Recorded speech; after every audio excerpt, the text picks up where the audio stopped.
Hey! Hey. Welcome, everybody. I don't even know if anybody's watching. Doesn't look like anybody's watching just yet. But this is the Overly Critical Hyperanalytical Movie Club. You may have remembered us formerly as the Overly Critical Hyperanalytical Movie Club podcast. No more. I'm Wolfie, and this here's Maddie, Ah, as you can see by our sweet little labels.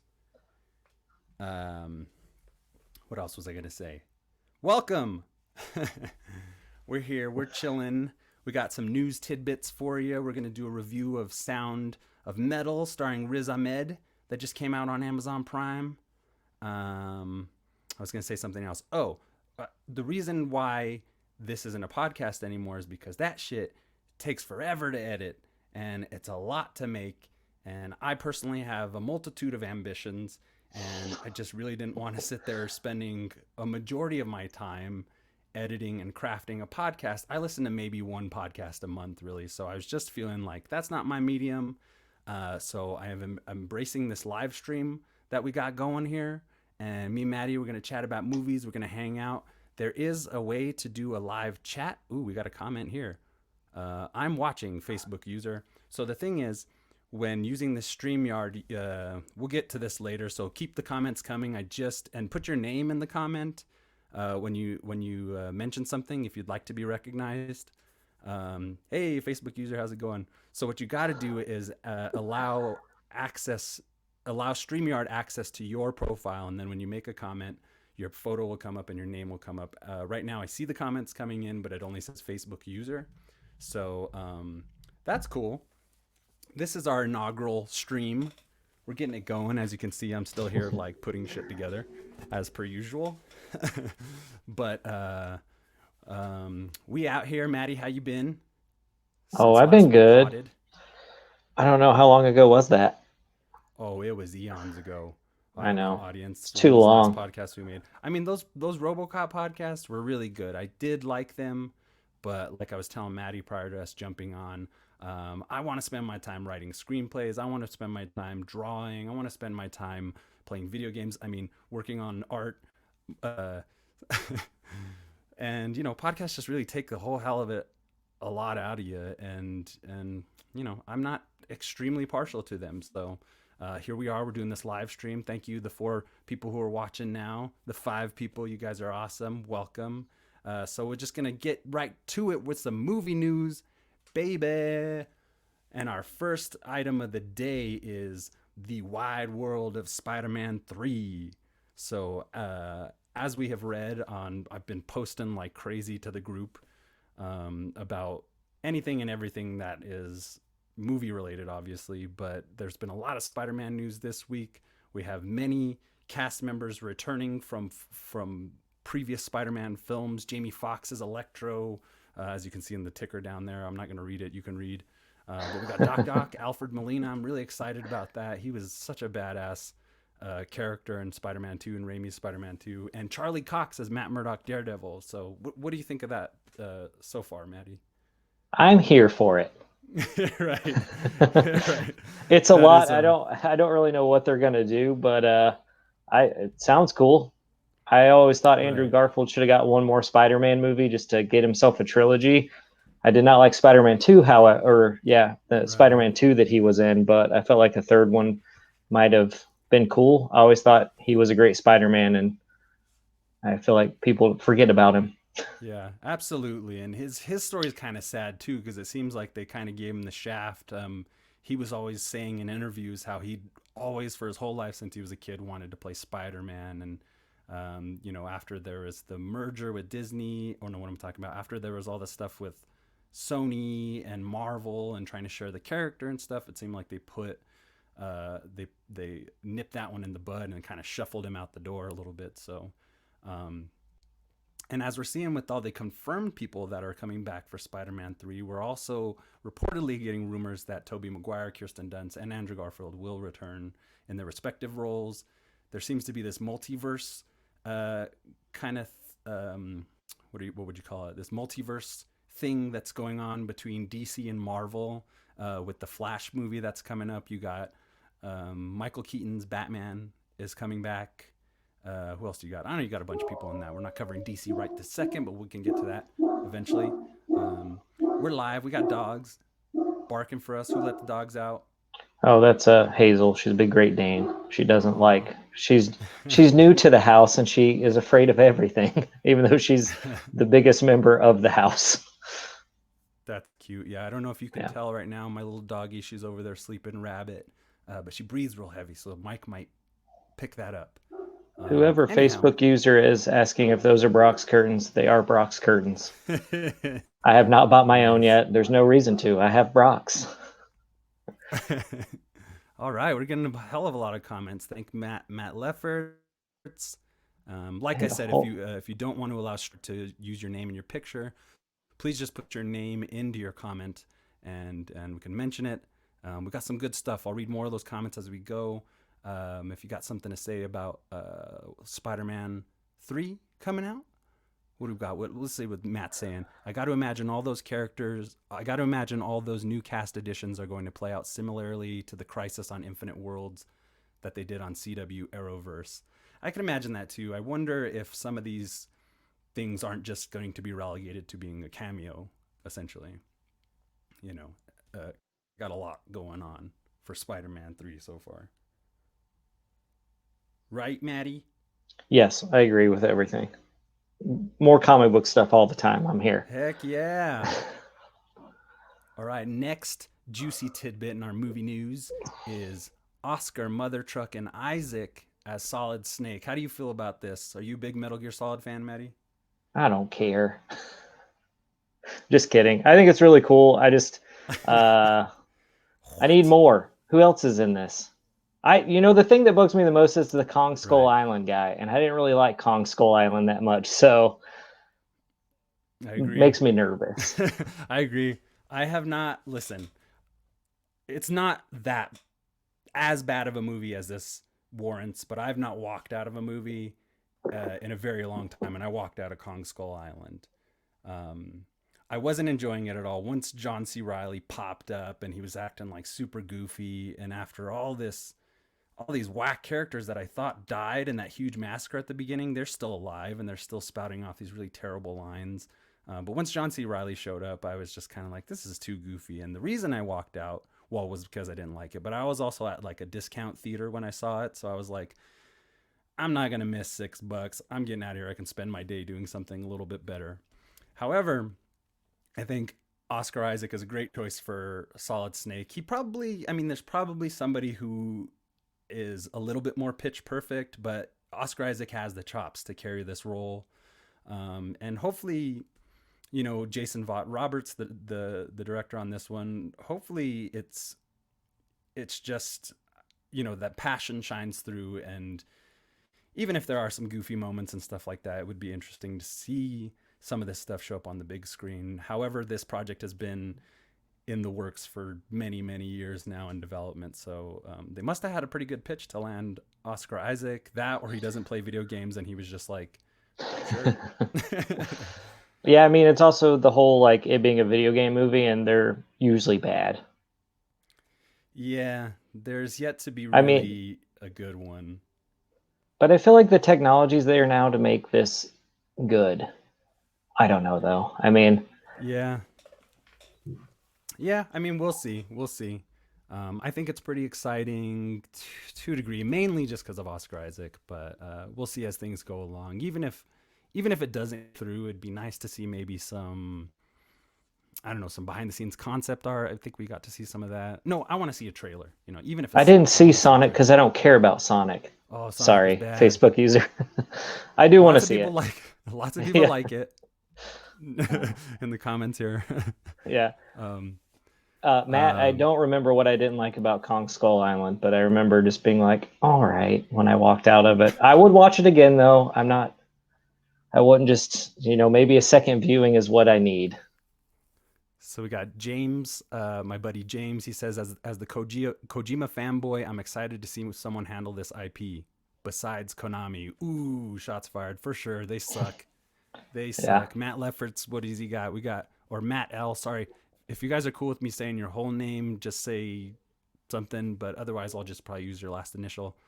He says, I'm not the biggest Metal Gear Solid fan out there, but I understand the story is rather esoteric Do you think they're going to have some difficulties getting all that across, or do you think they'll just rewrite as they need?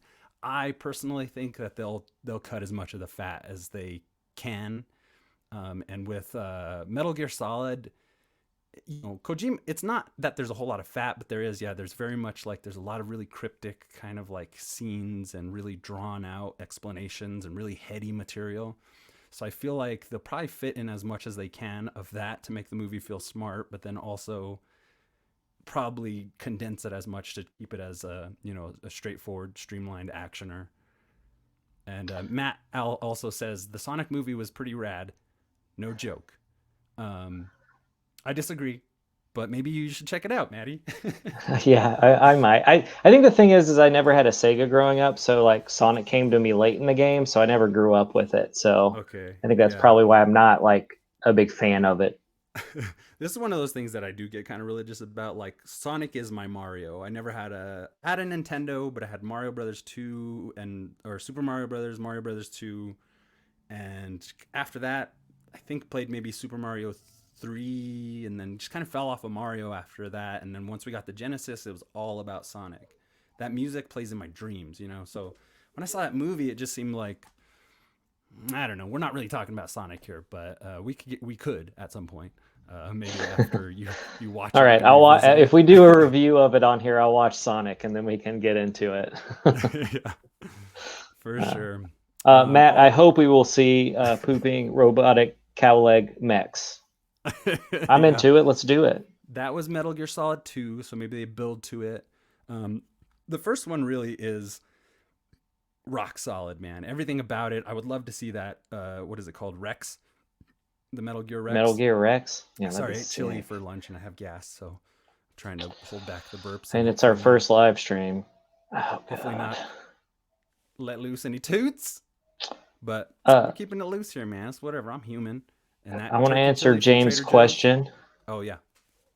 I did play Death Stranding, and Death Stranding is amazing, and I thought I would hate that game, but I loved every second of it.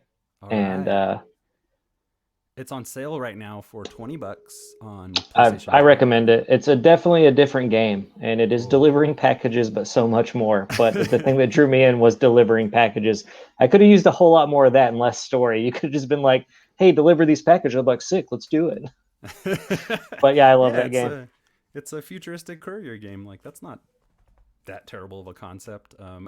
When I saw it, I was like, this is like my type of game for sure. So I haven't yet to play it, but I think I'm gonna pick it up on that sale that they're running right now.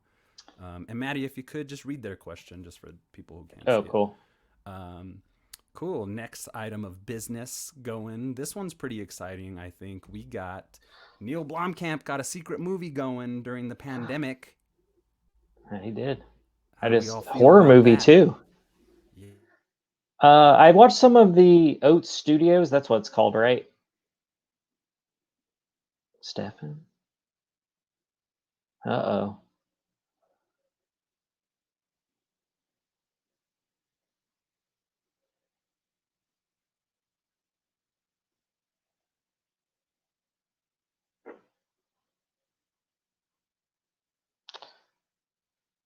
But Okay, we're oh, back. Sorry about that. I was clicking around too many windows. I meant to go read this Neil Blomkamp secret movie, but the gist of it is that he was making a science fiction horror film that borders on the supernatural that doesn't have a title yet, doesn't have a premise released, but has been working on it since the pandemic, apparently. And he left a RoboCop sequel, which would have been really cool. They were going to do RoboCop Returns with him, and of course it would have been badass. But I personally believe that Neil Blomkamp is best when he's left to his own devices. What do you think? yeah. I watched some of the Oats Studio stuff that he did, and that stuff was really cool and pretty fucked up. Like, Yeah, I don't know if anyone saw some of those. I can't remember yeah, the they're titles great. of them, but if it's anything like that and he's unrestrained to do what he wants, then fuck yeah, I'm down for a secret horror movie by Neil Blomkamp, and also Oh yeah, excited for whatever the movie he was working on with Taylor Kitsch, or which is supposed yeah. to be another horror movie.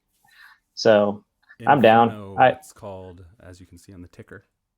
it's honestly a shame that he never got to make his Alien sequel or his RoboCop sequel. Like the one guy you should hand these properties to, like never got to do anything with either one of them.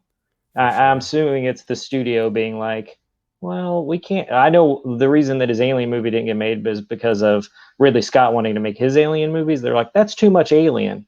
Not for Yeah. Maddie. I would have taken as many Alien movies as you want to throw at me. And I don't know the story behind the RoboCop flick. I'm assuming he was like, I want to make a hard R, and they're like, PG-13, please, and he was like, fuck off. Yeah.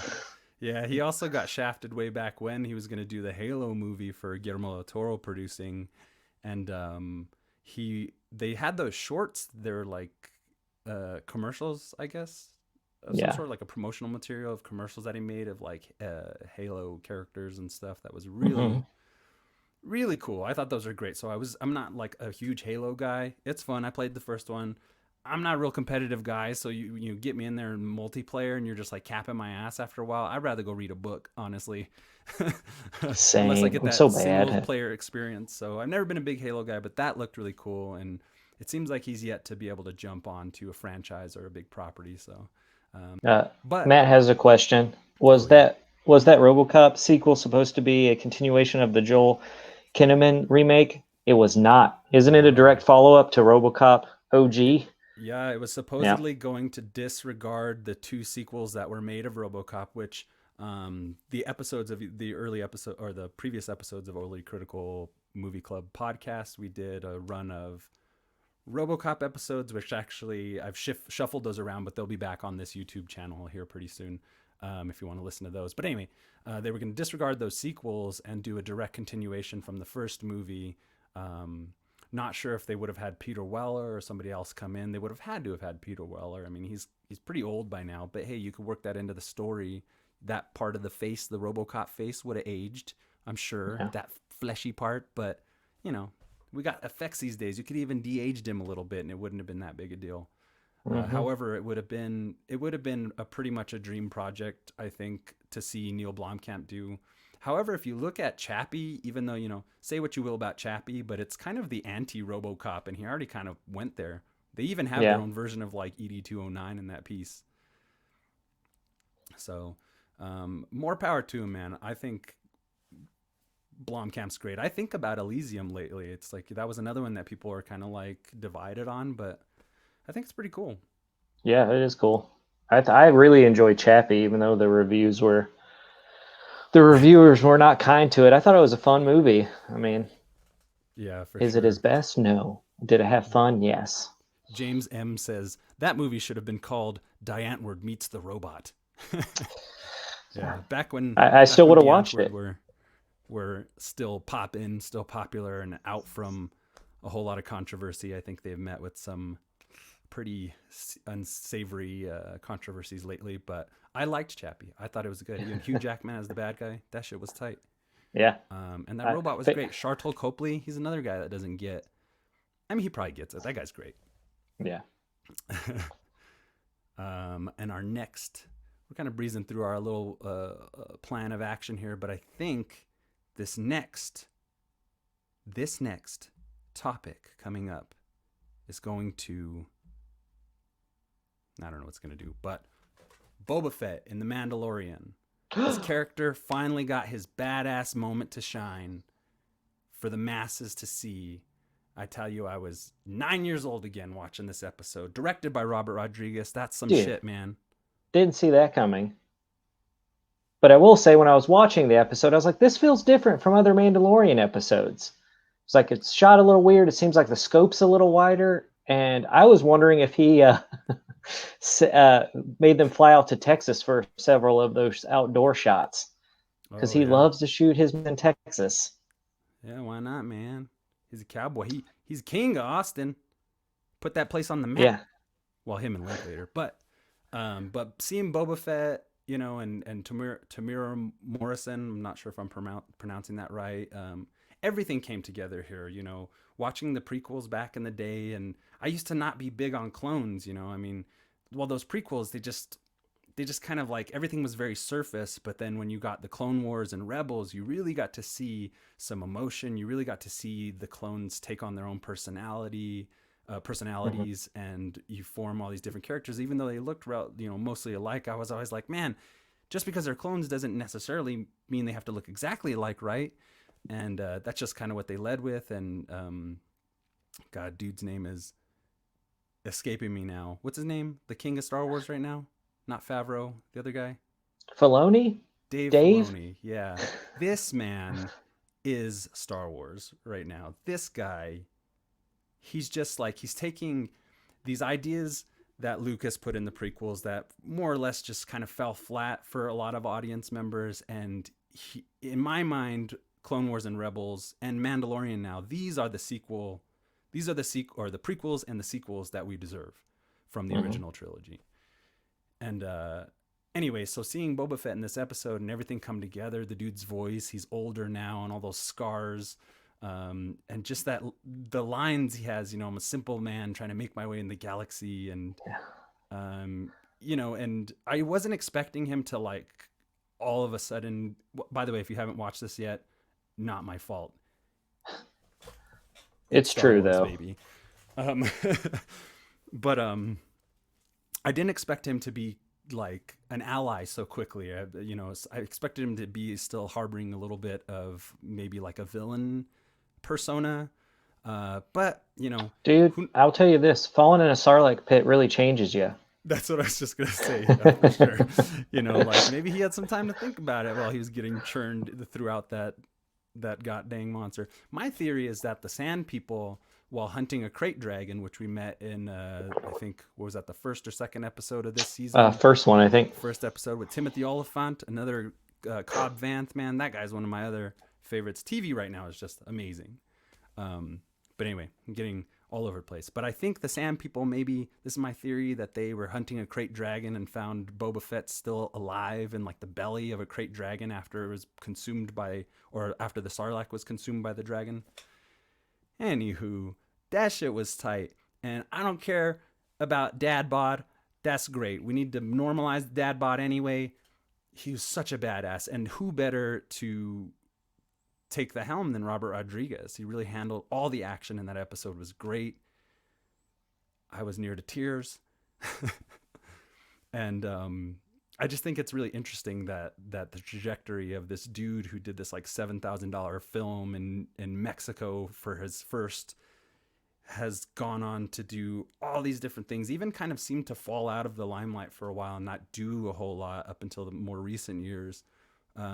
And it's just this badass filmmaker dude, rebel without a crew, who comes and destined somehow. And at the last minute, they applied, or they hired him on to direct. I think somebody else was set to direct that episode.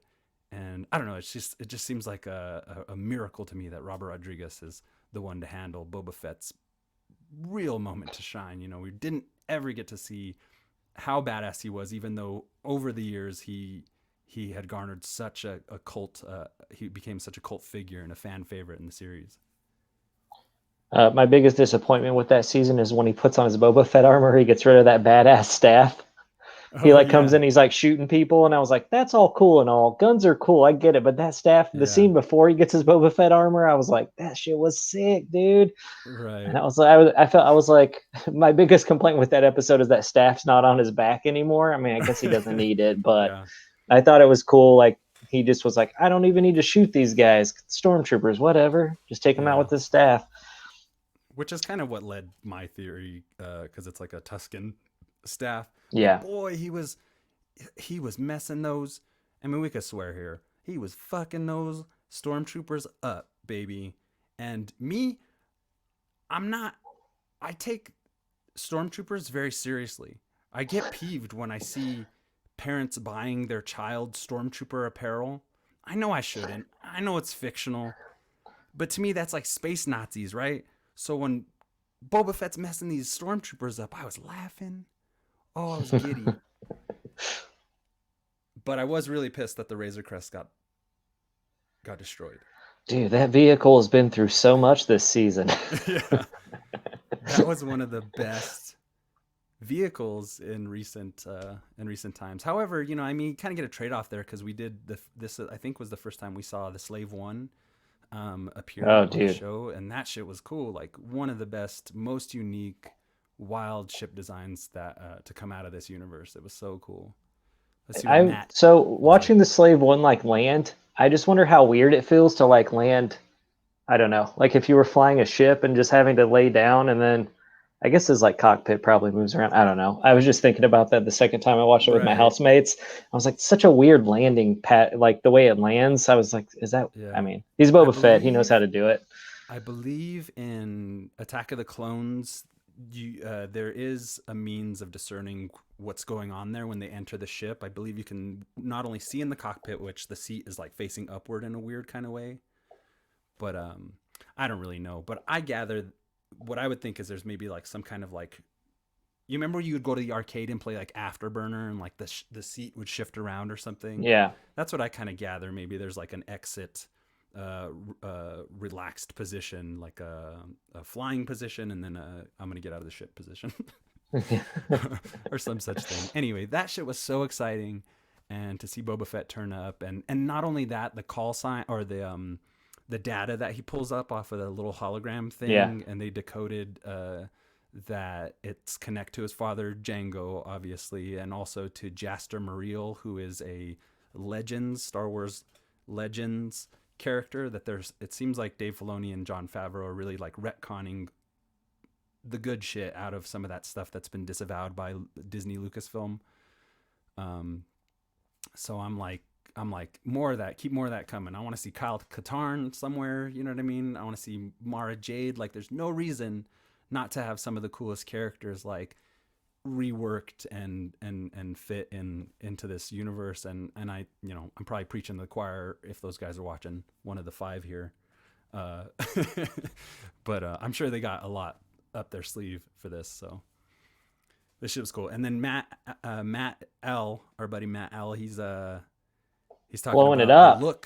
the look of Boba Fett here that we got. It's a real, he's probably just had those clothes on and then rushed to put the armor on because that's his shit. But that contrast of those robes under the armor was really cool. And I'm a big action figure guy, and I belong to a bunch of groups that do custom action figures, and I've seen a lot of really cool figures based off of that look. And I agree, Matt, that it's a cool look for a Boba. So I wonder next time we'll see him if he'll have ditched those or if that'll somehow be incorporated into the look.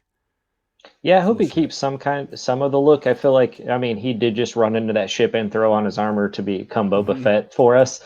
So I wasn't like super into it, but I did like a lot of like what was happening there. So I'm interested to see how he'll like change his garments up to like be more comfortable and be like go back to like even more badass Boba Fett.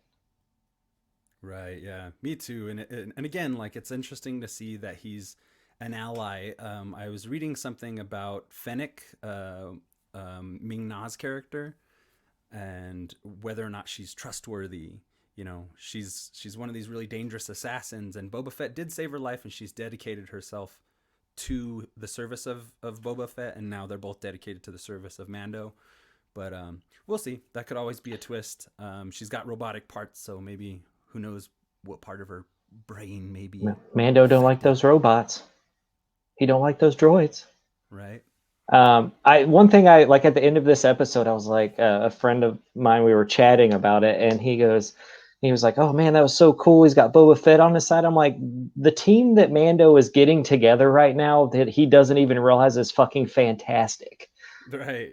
Yeah, it's Totally. like whenever this big showdown happens with oh my god, fucking the Well, villain of this so far, I can't even blanking on his name right now.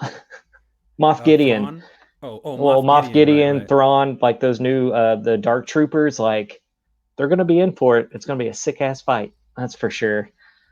Okay, we didn't even mention this because we're just our inaugural episode. I'm trying to be brisk and trying to go with real current events, but fucking Ahsoka Tano, man. Rosario Dawson, holy shit. Oh, dude, I mean, I know people are like, I've read that they're like upset because it's like, doesn't sound like her from like Rebels and Clone Wars, but What? whatever, man. It's fucking sick. Seeing her live She action was amazing. she is Ahsoka Tano. Like, no better person to cast. I'm like trying fucking my hair here. No better person to You cast look there. She fine. Don't just worry about it. she was great. She was absolutely Yeah, great. Embodied everything about the what you would think an aged version of that character would be. I thought some of the Jedi moves she Where's my pulled shit? off were better than the new sequels Jedi shit they pulled off. So I was like, wow, that Oh, was a absolutely. like 40-minute episode that did a lot cooler shit than 3 movies did.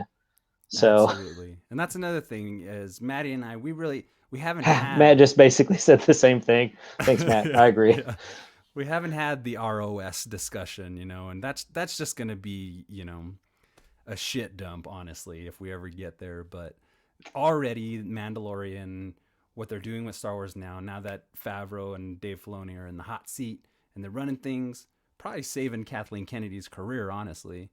Uh, we got some good shit ahead of us, baby. I can't wait for that Obi-Wan series. I'm even super excited for the what's his name? Diego Luna. Forgot his name, the character's name. Oh shit. Cassius Andor. I'm Cassian. with it, baby, and Favreau, he launched the MCU essentially, so this franchise is now in really good hands, I believe, and I think most people would agree. So I see that's James our M over there just saying Thrawn, and I agree. Thrawn. As soon Right, as that, like, she was like, "Where is Grand Admiral Thrawn?" I was like, "Holy shit, yes!" I can't wait to see one who they've casted to be Thrawn, two just to see him in the flesh on screen. Not only that, but I mean, how many like the best part of Solo was seeing Maul at the end, right? Mm-hmm. And I think the whole fucking movie. Um, I would much rather watch Solo than the new Star Wars movies. I had way more fun watching Solo than I did. Like, I don't even want to go back and watch the new sequels. The other day I was like, oh, yeah, maybe I should I think I saw Rise of Skywalker twice, and I was like, oh, maybe I should revisit it again. And I was like, you know what? I'm good. I'll just watch Solo. And I just watched Solo and I had a great time. honestly, I mean, I'm not super happy with Solo, but I'd watch it 10 times over Rise of Skywalker, whatever fuck that title even means. Matt is asking, what's Kevin Feige's involvement in all of this? Isn't he the head of Disney Creative now? You probably know more than I do about that exactly. I would I don't gather know that maybe anything. he's got his hands full with all the Marvel stuff that's coming out, which I'm sure we'll talk about plenty of that here in coming live streams. But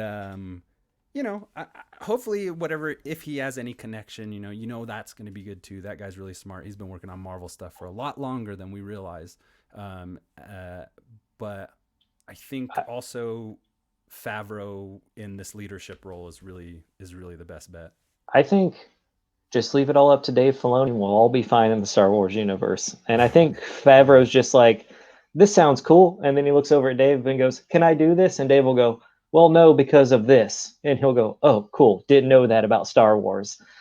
He's like, but instead we could do this. And Favreau goes, oh, that'll be sick. So then they just right, do it. right, So, absolutely. It's been a because wild fucking ride. that watching the gallery or whatever, and if you all Yeah. whoever's watching hasn't watched the gallery about the behind the scenes shit, it's amazing. And Dave Filoni is, I don't know, man, he's on a different level. I mean, I would love to just have a conversation with him and talk about the new sequels, just see Oh, what he man. thinks. I want Could to. never leave that dinner table though. Me and Maddie will be like Wayne and Garth. We're not worthy. We're not Yeah, worthy. basically, It's just sit there pronounced like, what do you want to ask? And I'd be like, but I don't know. Tatooine. You're amazing. Yeah, Yeah. right. Like, get these I've been peons out of saying it here. wrong for They're so many years. they're spoiling my creative aura. Anyway. Apparently, from some of our users' comments, it looks Oh like yeah. Kevin Feige is just handling the Marvel stuff, which I That think sounds is good to smart me. That sounds great to me, honestly. He's doing a because there's a good lot of job. stuff to do there. Yeah, yeah. I Got to make me wasn't some good even. X-Men movies. Oh, we're gonna do 3-hour episodes per on any tidbit of information that comes out of MCU X-Men. You can be sure of that. Yeah, that's true. I digress. But yeah, we got Hawkeye coming out. I wouldn't even realize there was going to be like a Hawkeye solo film, and Haley Stanfield. Oh, I love her. Bumblebee was great. Anyway, we'll talk about more Marvel stuff as it comes along. It seems like they're correcting course over there at Lucasfilm, and I'm so happy for it. I'm so grateful for this creative team currently, and then everybody on the periphery: Bryce Dallas Howard, Taika Waititi, Robert Rodriguez. So good. What better crew of people to work with. I'm actually really excited about We Can Be Heroes, Rodriguez's new kids movie.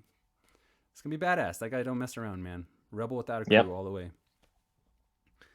So moving on to the meat of the episode. Now that we've gotten through our tidbits, our news nuggets, Maddie and I both viewed the Riz Ahmed, Olivia Cook starring Sound of Metal. That was just released on Amazon Prime, directed by Darius Marder, who seems to be a pretty badass dude. I'll just let you go ahead and start, Maddie. What did you think of Sound of Metal?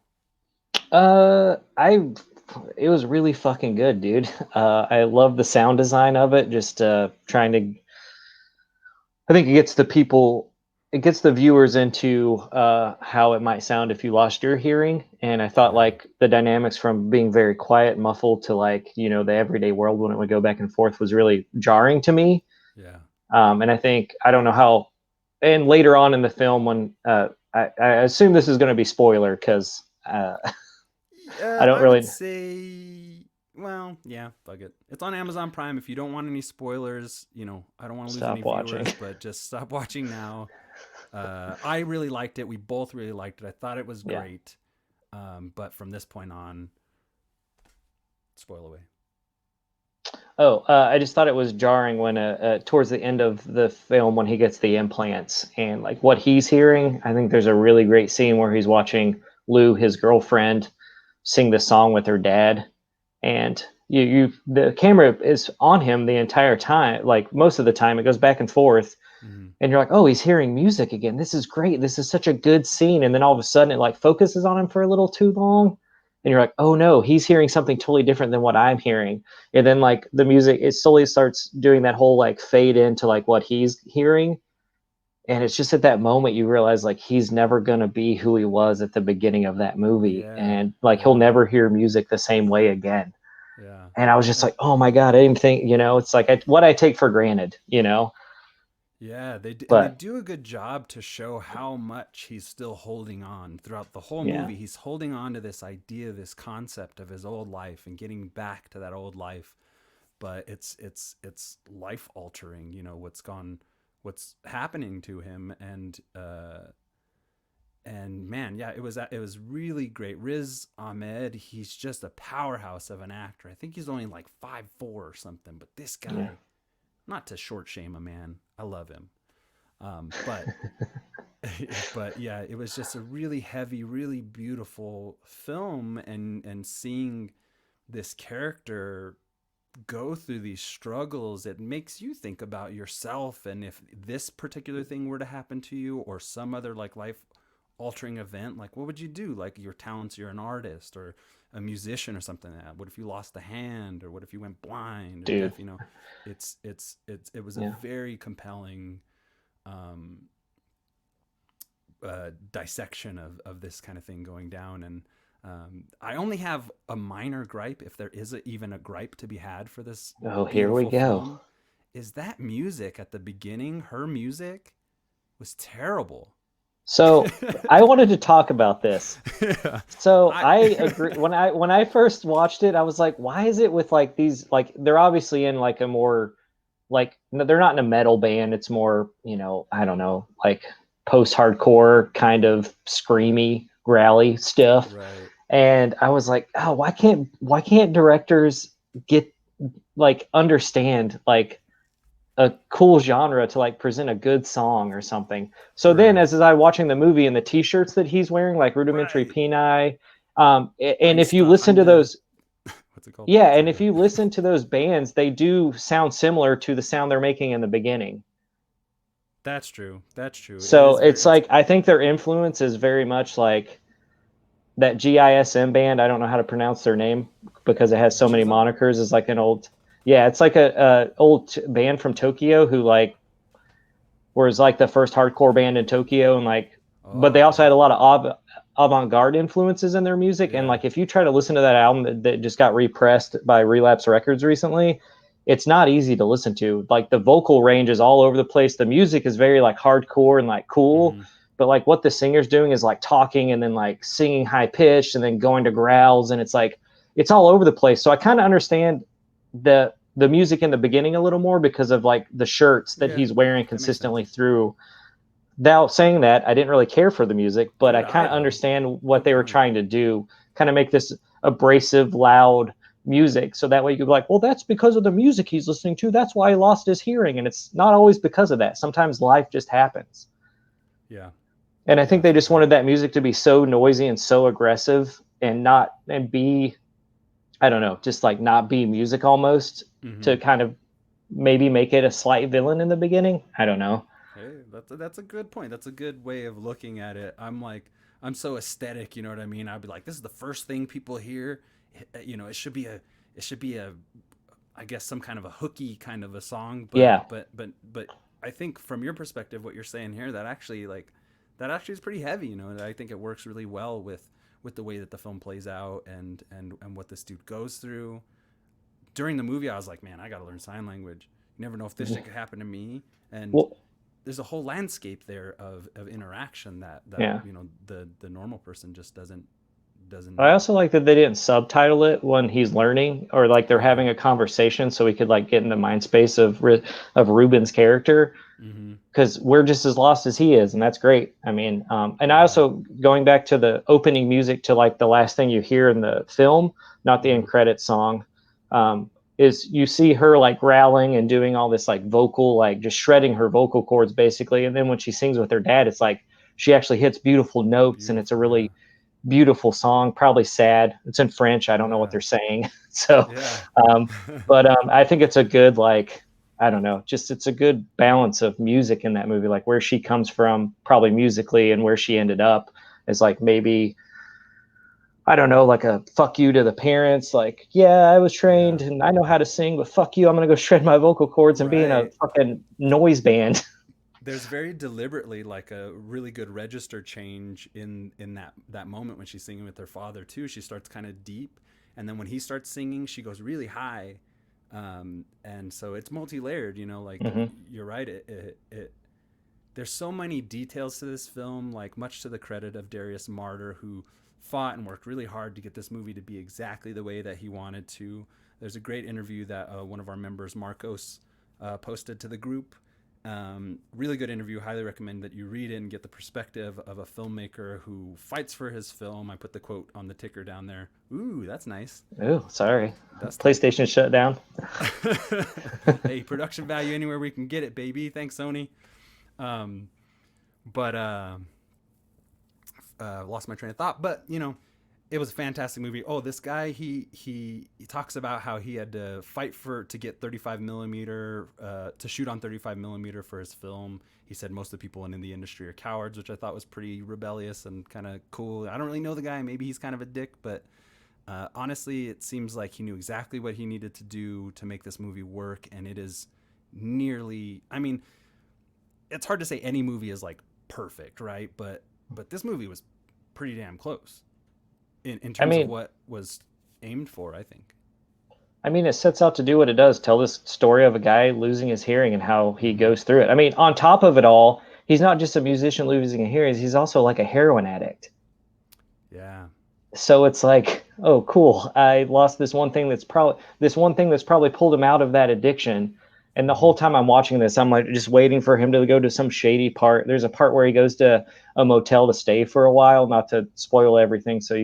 And I was like, oh, here it is, man. Here's where he starts shooting up. It's all downhill from here. And he's just got to wait to get Yeah. the implants, just 4 weeks. And I was like, oh, this is going to get so Yeah. depressing. I really But liked that there's a moment where they kind of go code red when he just goes to have a cigarette, and it mhm. just alludes to the severity of his addiction and stuff like that, and how they're like, no, no, no, stop, stop, stop, and then the group that he ends up going with, you know, I don't want to spoil too much. You definitely should see this film. Even what we've talked about, you know, we talked about certain scenes, but it is absolutely worth a watch. Great film, Amazon Prime. um, Out of how many Vinnie Paul snare hits do you give this movie out of 10? Out of 10, is that what you said? Yeah. Um, Dude, I mean, probably a 10 out of 10, man. I mean, I enjoyed it. I mean, I was having a lot of technical issues, as Stefan, Oh I was yeah. kind of bitching about the Wi-Fi in my house. We're So really it, hanging on by a thread here with this. If we blank out here, like, yeah, sorry. yeah, I'm surprised I've gone this long. We're not Elon Musk, man. Yeah, it's true. And it's but yeah, I mean, even having to like stop and then like watch the end of it today, I never lost the momentum of it. I just thought it just all the way through was a great film. Uh Riz Ahmed is a fucking phenomenal actor. The drumming in it's really good. And for Yeah, the music, it's just I'm with true. Stefan. I could have used a little more the catchy metal. Could be Joie. because currently of what I'm listening to, I'm just into that mind space, so I'm not really into like the noise rock kind of vibe right now. But Right. the drumming was really good. But yeah, 10 out of 10. I had a great time watching it. It's really well done. Yeah, I totally agree. Just gonna go ahead and put it up there right now for people to see. So come on back, people who left when we were spoiling the movie. Look down here at the little thing here. 10 out of 10. Sound of Metal. Great film. Beautiful film. Absolutely astounding debut by Darius Marder. Can't wait to see what he does next. Dude's got some documentaries under his belt. He's a writer, but this was his first feature, and it was just amazing. Amazing. Yeah. Um, with that being said, that's the big meat of our episode here. I want to go into a section where we give a little Wait, recommendations. Oh, I I'm have one. I sorry. have a question for Stefan, and I will Gosh answer darn as it. well. So it is. Sorry, I wrote it down. Oh, Would you yeah, that's right. follow Ruben's path? Like, would you go? Like, if you lost your hearing, would you go the steps he goes in the film to try to get his hearing back, or would you just accept your fate? Well, I think I'm a pretty stubborn person, but I'm not that stubborn. I think I think personally, if I found that community and I was learning, and he was really getting on with everybody there Hmm. really well, and that there's a moment where he's praised for how cared for he is out of this community of deaf addicts essentially and children. It's a whole like deaf school camp, or I don't really know how to describe it, but I think I would have not opted for surgery. I think I would have been more into the mode of acceptance. I'm sure it'd be hard. I don't know what I'm talking about right now. I got headphones on, Yeah. listening, but but I think if I had found that much love, and I mean, I guess we're assuming that I'm a heroin addict too. I mean, you're But not. I'm just yeah, saying even if right, you weren't a heroin addict, I mean, this is a heavy thing to happen. I mean, me and you, music's a big part of our life. We can talk right, for hours about our favorite bands and just yeah, going through a song and just being like, oh, I love this part. I mean, to me, it would be devastating. I would remember songs, but I could never hear anything new again. I know Deftones has got a new album out. I can't listen to it. What? yeah. You know? Yeah, I was thinking about that during the film too. It's just like what are you able to really let go? Are you able to just like switch gears, or like, oh, that shit's gone. Well, now I'm gonna start getting into perfume or something. Getting more into food, or like I using mean, my other maybe. Food's senses really good. more. Yeah, but it would be extremely difficult. Music is such a huge and important part of my life and yours. That man, it'd be tough, and that's really lends to how powerful this film is, because it for any music fan or musician, or most anybody, but it really hits close to home when you think about it that way. Yeah, I mean, I don't think I would because in the movie he retains a little bit of hearing and there's like some muffled stuff he can still hear, and I think I would want to hold on to like what was originally mine, even if I Mm-hmm. did essentially lose it all. I just the sounds that come out of like his like the treatment he gets done, Mm-hmm. it just to me it was so jarring the audio of it. I just don't think I would because I Yeah. have a and now if I'd grown up and never heard anything before, I'm sure that would be amazing, you know. But having heard like natural sounds and stuff, I just don't Mm-hmm. think I could. I don't think I could do it, man. I mean, I would regret it, you Right. know. Yeah. And I would be like, I'll hold on to whatever I have, and if I lose it, I have this community of people I can sign now. And this is my Yeah. life. Yeah. I say that watching a movie about someone go through it, but if it actually happened to me, who knows? But Yeah. yeah, man, I'm that is it's a brutal but great movie. I'm also one to like not outright, but like silently take people's advice. Yeah, And I think if the doctor told me like you need to keep the hearing that you have, it'd be a struggle, especially if you're a musician. But yeah, that would be the point. I'd be like, all right, tour's over, got to deal with this, got to think of my health. yeah. Um, And that's just because we're getting older, Stefan. Would we have Yeah, said for this in our sure. 20s? For sure. And stop eating as much junk food, I Taco guess. Bell. I had it last Yeah. night. I'm sorry. And so that's our review of Sound of Metal. Please check it out. 10 out of 10. Great stuff. Um, check back with us next week, presumably, for another review. And moving on, we're going to do recommendations. What you been watching lately, Maddie, that you just can't get out of your head? What? It doesn't have to I be. watched I watched Nosferatu season 2, which was pretty good. They're not getting a season 3. Oh, Um, shit.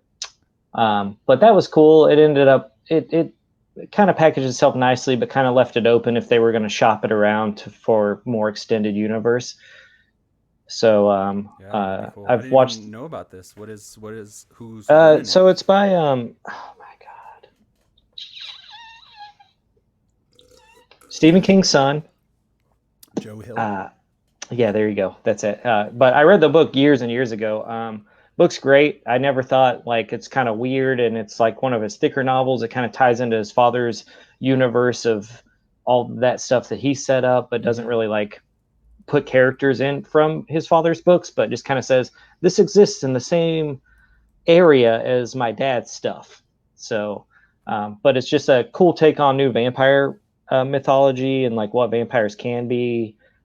It's basically people that end up with these powers that Mm-hmm. can, like the main character, Vic McQueen, she has like a motorcycle that is like her pathway. She can think of a place she wants to be and it will take her there Mm-hmm. on she calls it the shorter way bridge, and it takes her there. And Charlie Manx, who is the vampire, is someone who can create his own worlds and make, Whoa. and basically just takes little kids to a place called Christmas Land and turns them into vampires, What children. the shit?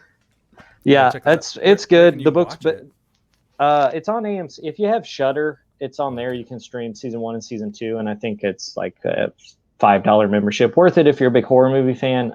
They always have something good. Some of the Shutter originals on there are pretty solid flicks. Cool. Got really wrapped up in a I like Korean Shutter. Korean exorcist film that was not that good, but for whatever reason I just had to finish it. So and it turned Nice. out being pretty decent. Cool. That sounds. What was that called? Do you remember?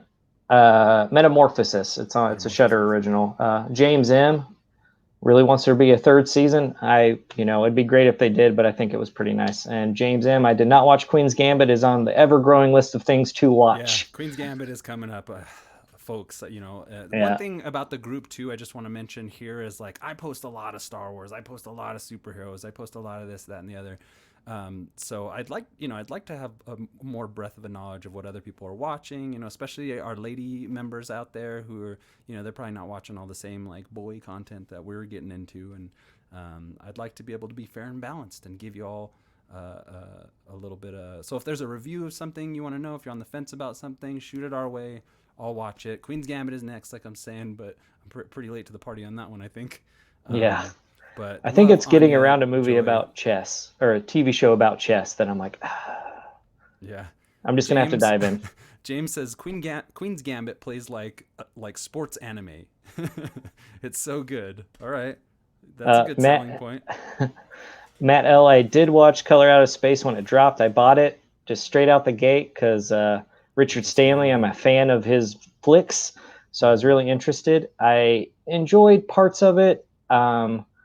I thought Nicolas Cage should have probably reined in his Nicolas Cage moments, and I think it might have been a little better because I think everyone's expecting him to do the Nicolas Cage freak out, and I think he's a better actor than that.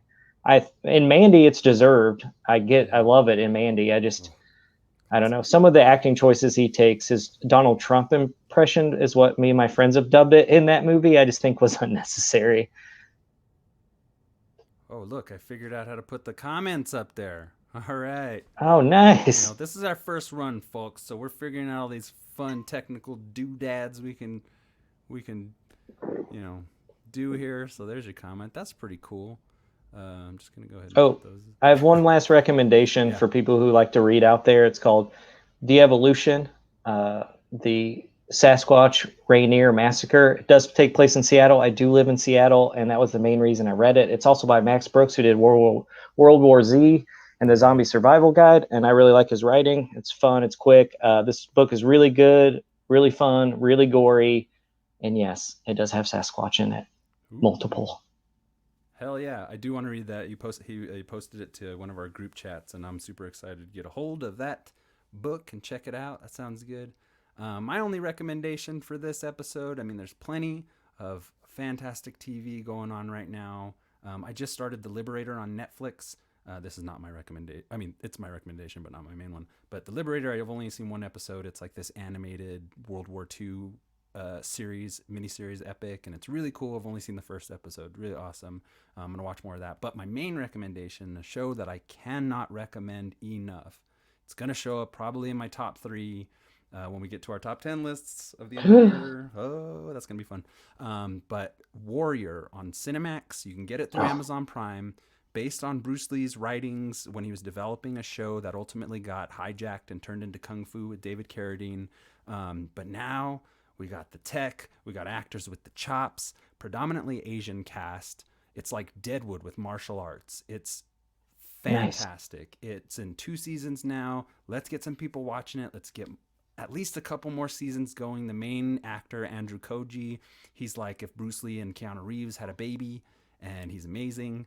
And everybody else in this show is just like really good. I want to shout out to the actor Joe Taslim, who he showed up in the second Raid film, I believe. And also there's a film on Netflix, a Netflix original called The Night Comes for Us. Extremely violent martial arts film, and emphasis on extremely. It's very violent.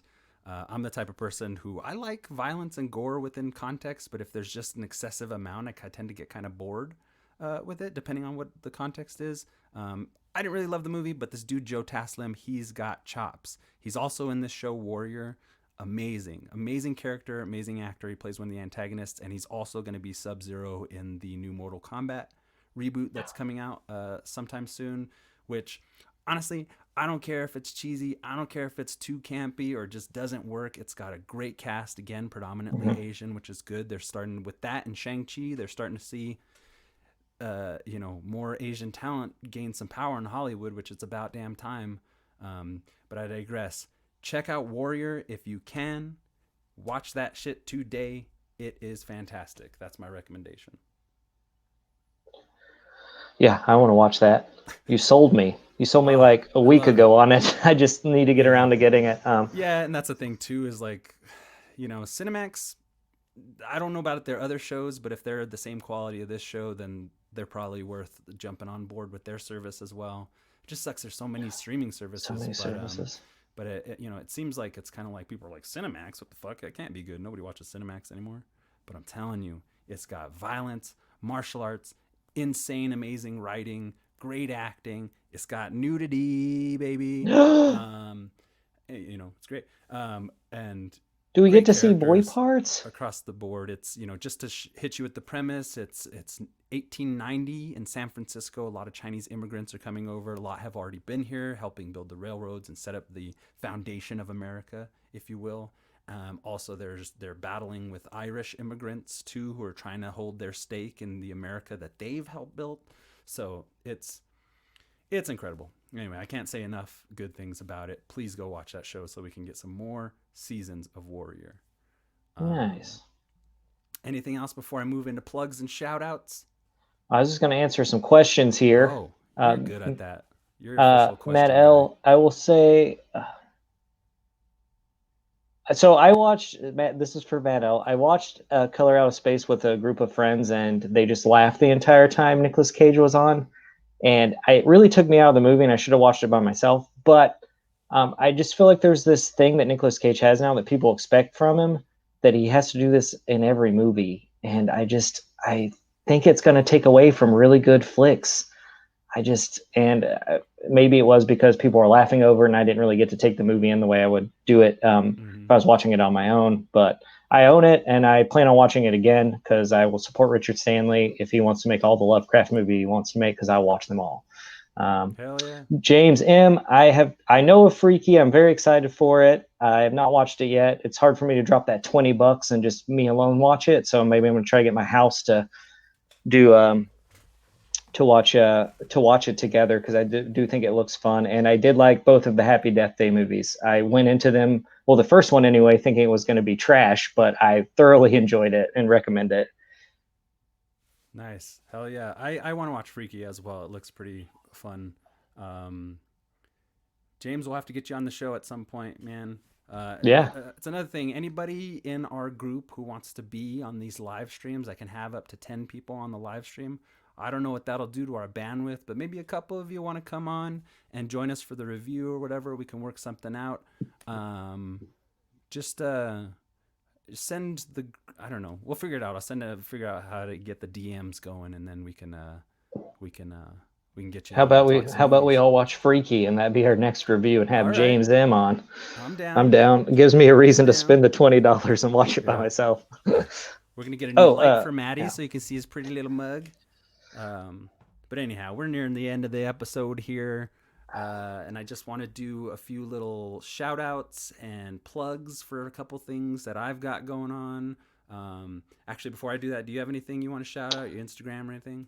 Yeah, I'm just old Beardo on Instagram. I've been posting some new art, trying to get that freelance illustration stuff going again. It's Hell yeah. slow going, but I did post some new artwork, so any likes would be awesome.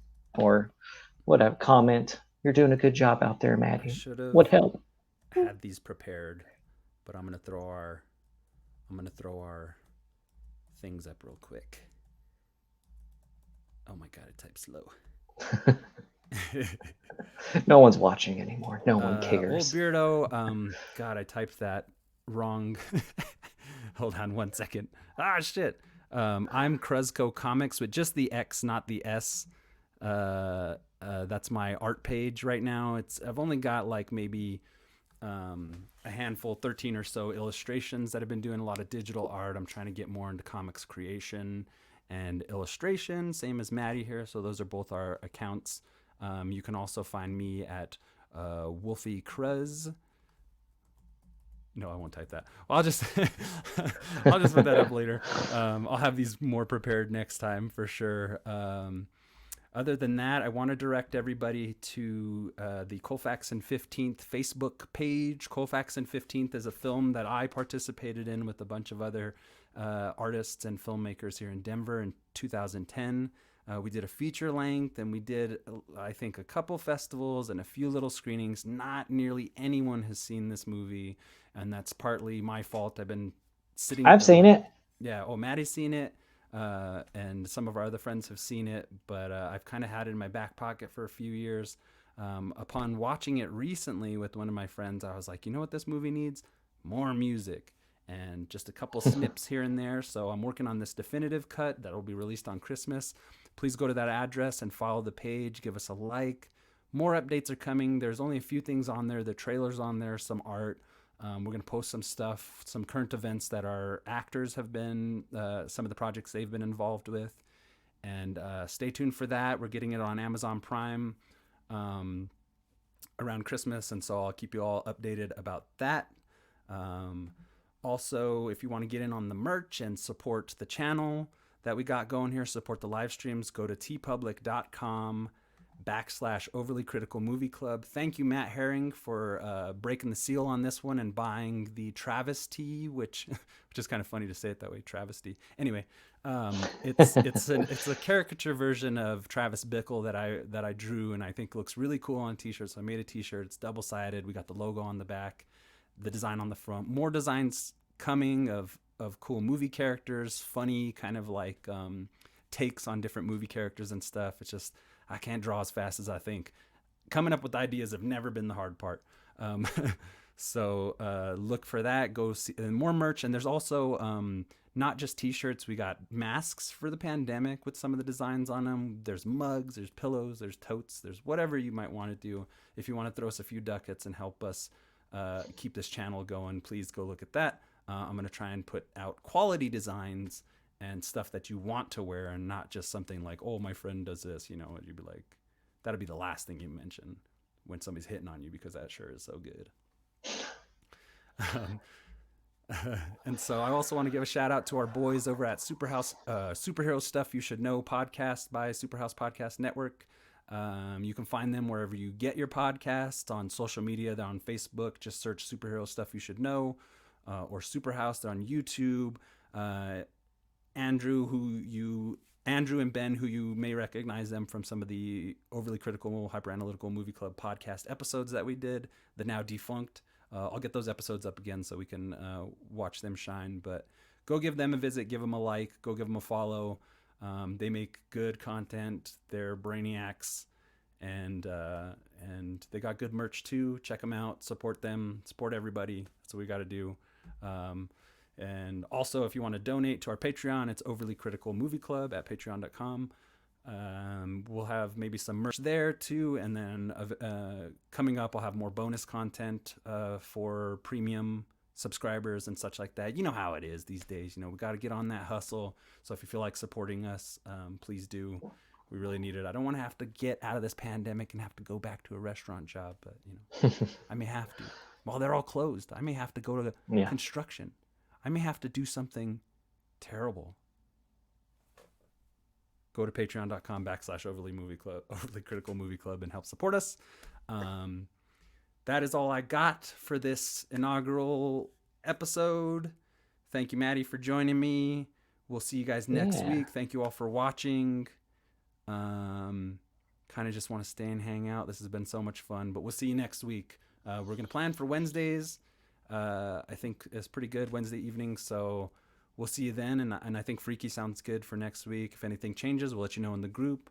Keep the chatter up. It's Overly Critical. It's a safe place. You can say what you want there. No judgment. If you hate something, it's okay. It's okay to bring a little negativity, because we use that. We utilize it to create the art. And now I'm just kind of talking because I like hearing it. So anyway, that's the show. We'll see you next week. Anything to say before we leave, Maddie?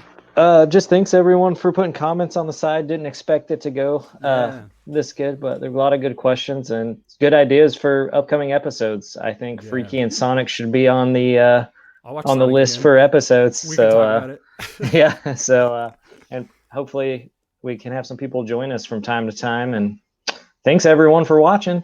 Hell yeah, guys. And if you're wondering about the service that I'm using in order to do this live stream, it's called StreamYard, StreamYard.com. If you're thinking of doing something like this, it's really not very expensive. They have a free option that you can use if you want to do some live streams. It's incredibly easy. Tons of options, as you can see. Just giving them a plug because it's a great service, and you don't need to download any apps right through the browser. So that's me. Peace. Wolfie out. Bye.